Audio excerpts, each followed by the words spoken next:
Wednesday, week 1 session. So warm up has 4 exercises.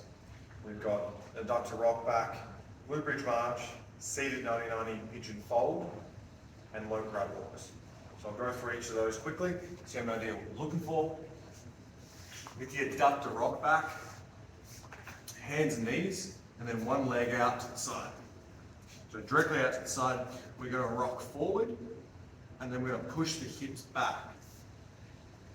Trying to get our butt on our left side towards our heel, and then roll forward.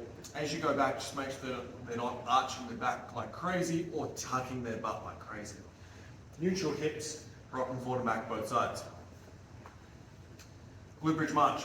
So this one, I want bridge up, knee, hip, shoulder in line. Hold that steady, so don't watch the hips roll either side, and then march. Trying to get the knee driving towards the chest. Next one. 90-90 position. Got a little cramp. 90-90 position. Trying to drop the hip down a little bit, and then we're going to bow forward. So like you're folding at the hip, trying to bring the hip around and down. And then we're going to switch and do the other side. Last one we're going to do is some low crab walks. So with this one, have 2 cones 10 meters apart, or you can pick a distance.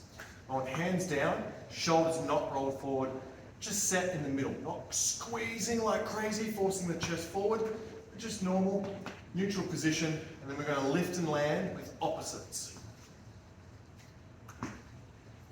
Okay, that's the warm-up. Next, we're doing some plyometrics. So these ones in place, they can do it on the mat or the floor. Floor I prefer, but if they need a little easier sort of introduction to it, that's good. 4 light tier, so super soft, bouncy, rhythmical ones, but fast off the ground. We've got pogo and split pogo. So pogo, and then split is where your ball of your foot is in line with your heel, and then you'd switch it. Make sure we land on the ball of your foot, and we're getting the foot up into this shape before we hit the ground. So I think piece of string, pull the toes up. Then off we got hopscotch and hops. So this is what we did the other day. So it's hopscotch is double, single, double, single, double, single, and then hops. After that, they've got deep tier jumps. So jumps, split jumps, and then balance hops. Okay? After that, we've got 2 power drills. So single standing jumps, they're going to do broad jumps. So I've been working on having an athletic position to land in. So they could run or turn and sprint. So they're going to have some distance, hands up, dip down, jump, and then landing in that athletic stance. Don't worry about distance too far, but build into it. Second drill. We're also going to alternate these 2 exercises. We're going to do some slams. And because we have the super bouncy balls, I actually want the ball, or your hips, sorry, to stay in the stacked position and slam down.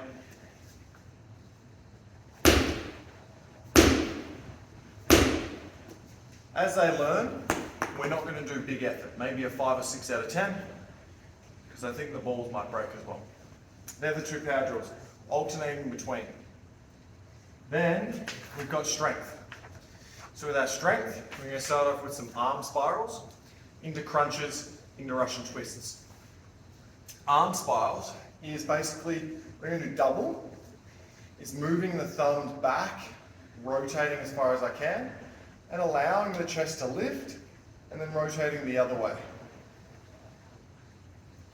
And then there's a drill that we can do that we incorporate both our hip tilts that we did on the first day and these arm spirals. So if you're going to do this on the ground, and they're going to rotate as far as they can one way, and then far as they can the other way. And I want them to experience what happens when you go too far, what happens to your chest, either directions. Next one, crunches. So here, feet on the floor, first level, feet off the ground, second level. Try to get their sternum to their hips. So you've got to really squeeze and create folds and flexion in the front, and then come back. It's very easy just to do small range and not get that folding. So feet up's harder, and that's what we all do for this week.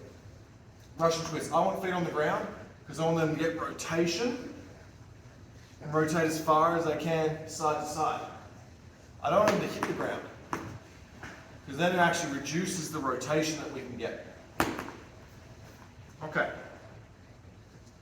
So next one. Handcuff hinge, kneeling or standing, depending on their level. I would start everyone here. Making sure we've got that nice stacked position, so side onto the mirror is good. And then the weight is on your butt. So not straight arms because it's too low. I want it on their butt. Then you're going to think about pushing the butt back towards the heel, folding over, coming up with a strong butt squeeze. If they're unsure, go back to the tilts and feel that position, feel that glute squeeze, where if I'm tilted forward, I can't get that squeeze as good. Use cues like holding a fart, squeeze a coin, maybe bathroom, I really need to go to the bathroom. What are you going to do? You're going to squeeze. You can choose other cues. From there, we stand up, making sure we got to bend the knee and then lock the knees, push the hips back, and then come forward. Really use the weight and pushing back the weight to help them. If they're all good with that, no matter the age, if they have good skill, probably the older ones might than the younger ones, then we can go to 2 dumbbells and do some hinging with 2 dumbbells. Always maintaining we have that nice hip position and it is bum before your back doing any of the work. That's going to be alternating with either incline push-ups or floor push-ups for session A, the younger group, or bench press for the older group. Most people have not done bench press, so you've got to be watching them and have spotters. Bench press, make sure we start at the shoulders, down to the chest and push. Most of us know how to do bench press and push-ups, so I'm not going to go through that. But make sure as we push, we don't get a change in the core position or your spine. So often they'll combine the two. I want arms and shoulders doing the work. That's the same with the rows. So the rows, bodyweight version would be rings, and incline is easier. Getting more horizontal, harder. And then we move to bars. If you're using the bar one, often it's hard to go straight to here, so I incorporate a drive with the hips and up.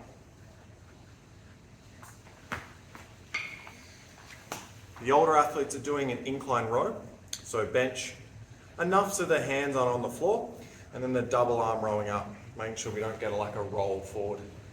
If the females find it uncomfortable, we can do a single arm bench row instead.